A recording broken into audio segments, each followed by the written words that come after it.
আসছেন।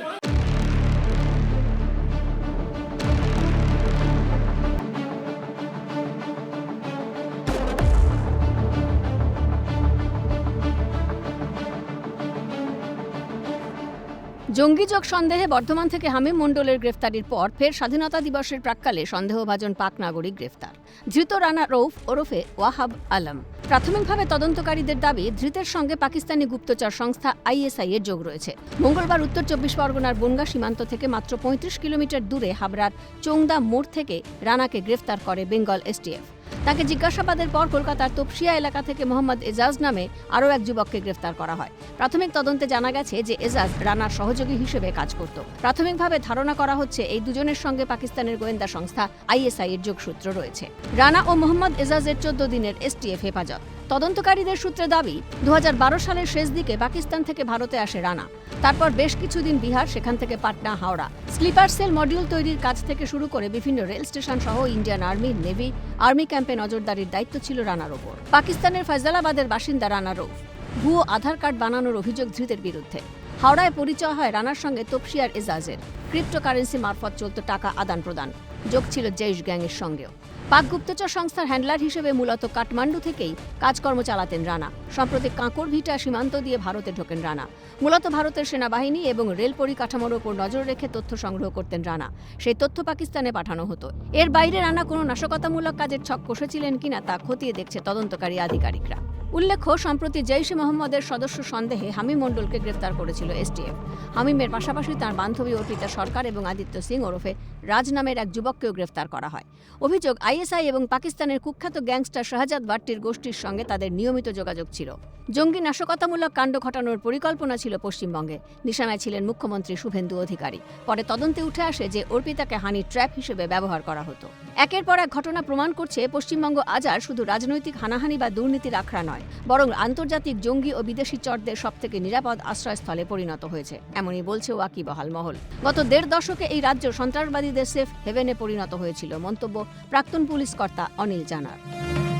গত 15 বছরে এই পশ্চিমবাংলা ওই সন্ত্রাসবাদীদের একদম ভালো সেফ হেভেন হয়ে গেছে।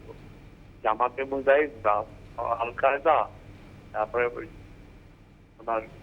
সব এখানে ভালো যখন পদত্যাগ করেননি হেরে যাওয়ার পরে, বাংলাদেশ থেকে বলতো না আপনি পদত্যাগ করবেন, আপনি লড়ে যান, আমরা আছি। বাংলাদেশ বেরিয়ে এসে স্বাধীন করে আমরা সম্পদ তার জন্যই তো এই জন্যই তো উনি বলছেন সব রকমই ভোট দেয়, যোগ দেয়, এসব করেছে, কিন্তু ভালোই হবে। এরাই তো, নাহলে পশ্চিমবঙ্গে শুধু এরা কেন, সবাই বদল দিয়েছে। দেখবেন না পহেলগাঁও ঘটনার পরে যখন ইন্ডিয়া রিটালিয়েট করলো, তখন কিরকম মিছিল বের করে বললো, সত্যি কথাটাই বলে দিয়েছে। আপনার অন্যায়ের পক্ষে, অত্যাচারের পক্ষে, মুখ থেকে সত্যি কথা বেরিয়ে গেছে মুখ পক্ষে, যে কেন মারা হলো, কেন ভাঙা হলো। এরাই এদের ফান্ডিং করে, এরাই এদের মদত দেয়।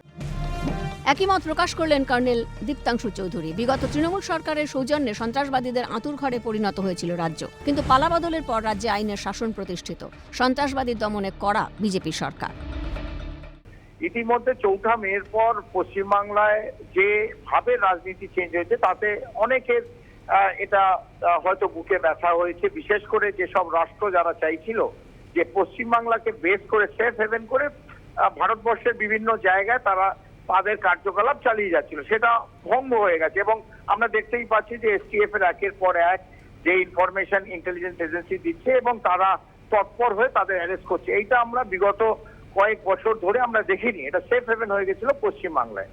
আজকে আমরা দেখছি তপসিয়ার থেকে কেউ, হাওড়ার থেকে কেউ, উলুবেড়িয়ার থেকে কেউ, তাদের যে একটা মডিউল ছিল সে মডিউলটাকে ভাঙা হয়েছে, ইনভেস্টিগেশন চলছে এবং তৎপর হয়ে এসটিএফ, এই বেঙ্গল এসটিএফ কিন্তু ধরছে তাদের।